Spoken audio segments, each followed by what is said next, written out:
Le clash entre Arek Milik et Jorge Sampaoli à l'OM, Maxence Cacré qui met la pression à Jean-Michel Aulas et bien sûr toutes les dernières infos avant le choc entre le PSG et le Real Madrid, on en parle tout de suite dans le journal de Made in Foot.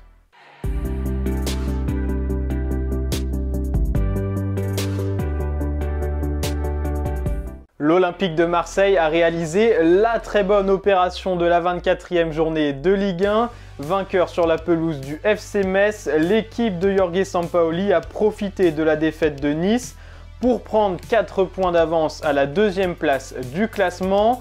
Tout paraît rose donc à Marseille, mais seulement en apparence, car depuis hier soir, tout le monde ne parle que d'une seule chose, les déclarations d'Arkadiusz Milik au micro de Prime Video après le match. L'attaquant polonais a clairement remis en cause les choix de Jorge Sampaoli.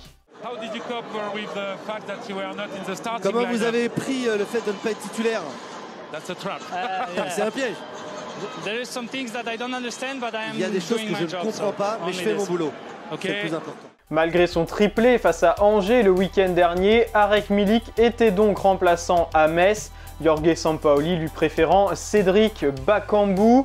Ce qui n'a pas empêché l'attaquant polonais de marquer de nouveau et d'offrir la victoire à son équipe d'un superbe retourné. Mais alors pourquoi son entraîneur a décidé de se passer de lui? Les explications de Sampaoli. No, con respecto a lo que Milik no entiende, lo tendrá que entender él. Yo no puedo hablar de lo que alguien no entiende, yo puedo hablar de lo que yo no entiendo.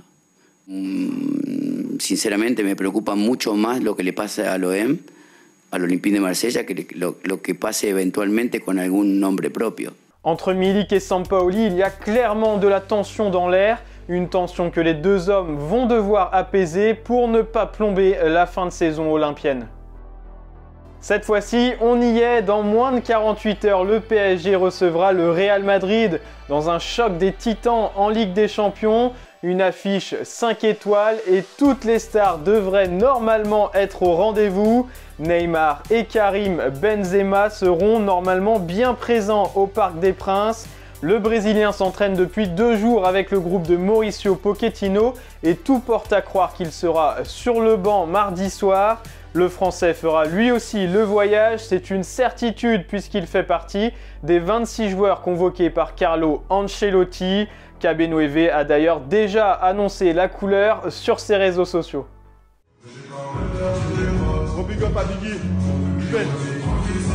motivation noire. On va revenir très fort. Malgré tout, Neymar et Karim Benzema ne devraient pas être à 100% pour cette affiche et sont davantage attendus sur le banc des remplaçants plutôt que dans les 11 de départ. En revanche, Sergio Ramos, lui, ne sera pas du tout là. L'Espagnol va rater les retrouvailles avec son ancien club puisqu'il n'a toujours pas repris l'entraînement suite à sa blessure au mollet.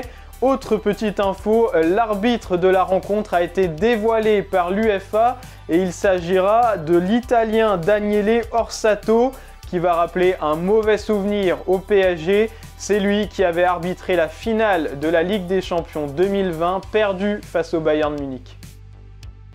La vie n'est pas un long fleuve tranquille pour les supporters lyonnais. Après une victoire enfin convaincante face à Nice samedi soir, ils pensaient sans doute passer un week-end tranquille. C'était sans compter sur Maxence Cacré. Dans un entretien accordé à Canal+, le jeune milieu de terrain a mis la pression sur Jean-Michel Aulas concernant sa prolongation de contrat.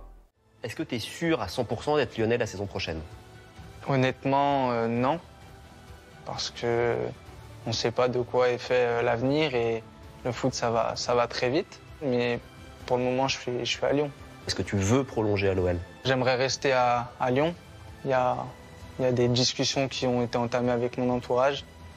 Il n'y a pas forcément d'accord pour le moment. Donc c'est pour ça qu'on verra où l'avenir nous mène et si je continuerai à Lyon dans les années à venir.